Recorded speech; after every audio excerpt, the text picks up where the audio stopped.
Hello बच्चों, कैसे हो आप सब। एक बार फिर से स्वागत है एक नई वीडियो में। क्लास 8 की एनसीईआरटी मैथ्स आप पढ़ रहे हो। क्वेश्चन नंबर 6 होगा आज। क्या होगा? 6 नंबर। कक्षा 8 की एनसीईआरटी मैथ आप पढ़ रहे हो। देखो, ये आपका पांचवा पार्ट है। क्या है? पार्ट 5 है। जो चैप्टर 12 नंबर मैंने शुरू किया था, उसका पांचवा भाग है। ठीक है। तो ये थंबनेल आपने देखा होगा। जब मैंने शुरू वाला पार्ट पढ़ाया था पहले पुराने में, तो ये चीज़ ऐसे देखा होगा, है ना। तो यहाँ से क्वेश्चन नंबर आप चेंज कर लो भैया, जिससे आप समझ पाओ बाद में चीजें। रुक जाना भाई। ये 6 नंबर यहाँ हो जाएगा। ओके। और ये क्या हो जाएगा? आपका पांचवा नंबर पार्ट हो जाएगा वीडियो का, चौथा नंबर के बाद। तो इसके पहले के सारे भाग आपने देख लिए हैं। ये सब आपने पढ़ ही लिया। देखो, 5 नंबर 4 नंबर क्वेश्चन के पार्ट हैं। ये 4 का पार्ट है। ये 5 नंबर, ये 5 नंबर, ये 5 नंबर है। 6 नंबर पे आ जाओ। 6 नंबर कराना है ना। हाँ, अभी तो शुरू हो रहा है। और देखो, घात माइनस में है, ध्यान रहे। तो घात को प्लस करने के लिए इसको 1/, ये 1/3 कर दिया जाएगा। और ये हो गया, इसका काम खत्म। बीच में माइनस है, माइनस 1/, ये हो जाएगा 1/4। सभी का घात देखो इनवर्स में है, सिंगल घात लगी है। तो इसमें ज़्यादा दिमाग तुम्हें लगाना नहीं किसी को। ओके।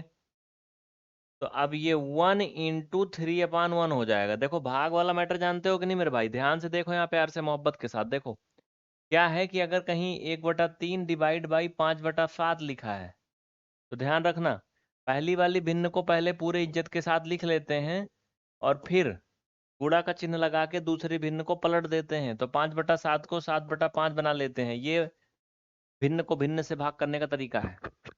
वैसे ये 1 क्या है? ये भी एक प्रकार की एक भिन्न है। ठीक है। इस 1 को आप 1/1 भी लिख सकते हो। तो इसलिए दूसरी वाली भिन्न नीचे वाली 1/3 पलट जाएगी, माइनस। वैसे ये भी हो जाएगा 1 × ये 1/4। 1/4 दिया है तो ये 4/1 हो जाएगा। ओके।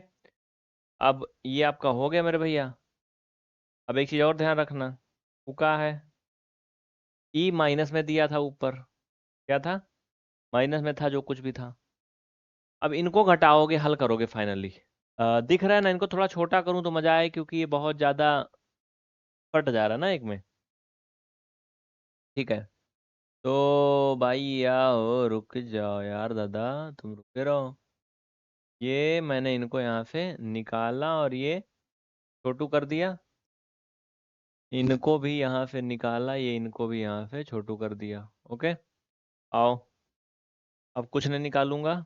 अब सिर्फ उत्तर पे चलूंगा। हाँ। अब देखो, 3 का 1 में गुणा करोगे, 1 से भाग करोगे, 4 का 1 में गुणा करके 1 से भाग करोगे तो 3 आएगा, ये 4 आएगा। और आगे इनका स्टेप यहाँ सामने कर देता हूँ, तो ध्यान रहे। ये 3 - 4 बनेगा। हाँ, ब्रेकेट चाहे वही वाला लगा दो जो वहां लगा था। 3 - 4 बनेगा। और ये इनवर्स। ठीक है। आपको पता है, घटाओगे तो -1 आएगा। क्यों? उल्टा घट रहा है, ऊपर भी माइनस है। ये भी आपको पता है कि जो ऊपर वाला माइनस है उसको घटाने के लिए घात को, इनको हमें ऐसे लिखना पड़ेगा, ऐसे। हाँ, इससे क्या होगी? इनकी घात प्लस हो जाएगी, सिर्फ घात प्लस हो जाएगी। 1 घात चाहे लगाओ या ना लगाओ, लेकिन फिर भी माइनस का चिन्ह ये नहीं गायब होगा। नहीं, ये इसकी एक बीमारी जैसा है। तो फाइनल में -1 आएगा। समझ में आया? -1 का पावर 1 नीचे बनेगा, लेकिन 1 का चिन्ह लगाया नहीं जाता है। ना लगाओ, खत्म। कोई दिक्कत ना किसी को। इसका सेकंड पार्ट देख लो मेरे भाई। बहुत प्यार से देखो, अच्छे से, ईमानदारी के साथ, दिल से। ये 5/8 है, ये 8/5 है, जस्ट उसका अपोजिट है, बस घाते जो है वो माइनस में है, ध्यान रहे। तो ये 5/8। इसकी घात हम प्लस करेंगे मेरे प्यारे, ठीक है। तो प्लस करने के लिए 5/8, इसको लगा देंगे, ये प्लस नीचे आ गया। ये भी 1/8/5, इसकी घात भी हो गया प्लस। अब देखना आगे, समझते चलो भैया। और देखो, अब क्या करना है? अब जैसा कि आप सभी को पता है कि वो भिन्न के रूप में है, नीचे ऊपर वाला सिंगल अंक है, तो इसको हम 1 इंटू ये पलट के 8/5 लिखेंगे, और इसके साथ में इनकी घातें भी हम ऐसे जैसे थी वैसे लगा देंगे, इंटू वैसे ये भी हो जाएगा 5/8 की घात हो जाएगी 4। ठीक है, अब घातें सब प्लस हो गई। ये चाहे तो 1 इंटू लिखो या ना लिखो, क्योंकि ये 1 का इसमें गुणा करने पे कोई फर्क नहीं पड़ता है, लेकिन हमारा एक प्रक्रिया है तो हम उसको लगाएंगे, तो सो यहाँ भी लिख देते हैं ये 1 इंटू इतना हुआ है। ओके, ये एक चिन्ह तो पहले से लगा था, एक इसके साथ गुणा में हो गया। तो एक चीज यहाँ ध्यान रखना, दोनों की जो सिस्टम है ना वो उल्टा उल्टा है। इसमें नीचे 5 है, इसमें ऊपर 5 है, इसमें नीचे 8 है, इसमें ऊपर 8 है। ये आपस में अगर इनको मिला दें तो कट पिट जाएंगे, लेकिन 4 घात है, इसकी 7 घात है, इसकी संख्या ज्यादा है। तो हम एक काम कर सकते हैं, अच्छा एक बात बताओ हमें, 7 को हम 3 धन 4 लिख सकते हैं नहीं? लिख सकते हैं ना? तो हम इसको घात रूप में 2 भाग में तोड़ देंगे, एक 3 के ग्रुप में, एक 4 के ग्रुप में। ठीक है, तो यहाँ से समझना मेरे भाई, इसको हम 8/5 घात लगा देंगे 3 एंड इंटू 8/5, और इसकी घात लगा देंगे 4।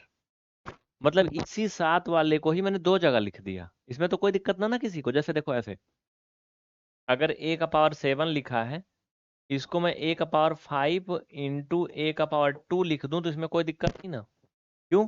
गुणा करने पे घातें जुड़ जाती हैं। तो ये 5 धन 2, चल के ये स्टेप में a का पावर ये 5 + 2 हो जाएगा, इक्वल a⁻7 बन जाएगा। नहीं परेशानी ना? वैसे उसको हम तोड़ सकते हैं, ये सब इसलिए किया जाता है जिससे इसको आसानी से हल किया जा सके। ठीक है, ये हो गया। 5/8 इसको अलग से लिख लो, क्या है 5/8। ठीक है भैया, इसकी पावर है 4। यहाँ पे एक मिस्टेक हुआ है, क्या? 5/8 की घात 4 है, 5/8 की जो घात वाला था 8/5। नहीं कोई दिक्कत नहीं, कोई मिस्टेक नहीं, ठीक है। अब ये कैंसिल हो जाएंगे आपस में। क्यों? क्यों कैंसिल हो जाएगा?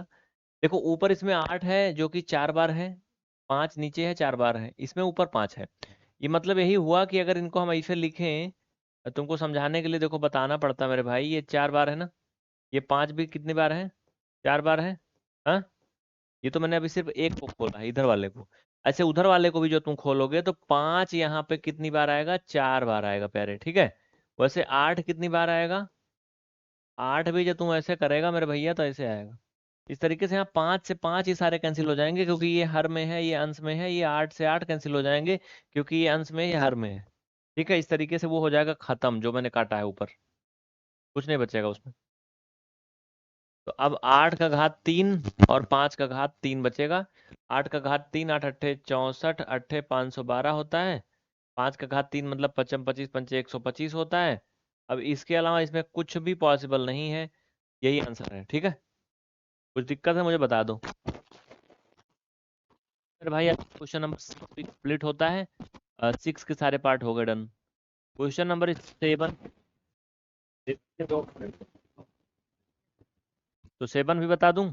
नहीं, अगले वीडियो में देखिएगा, इसी में लिंक मिल जाएगा, कमेंट नहीं मिलता तो।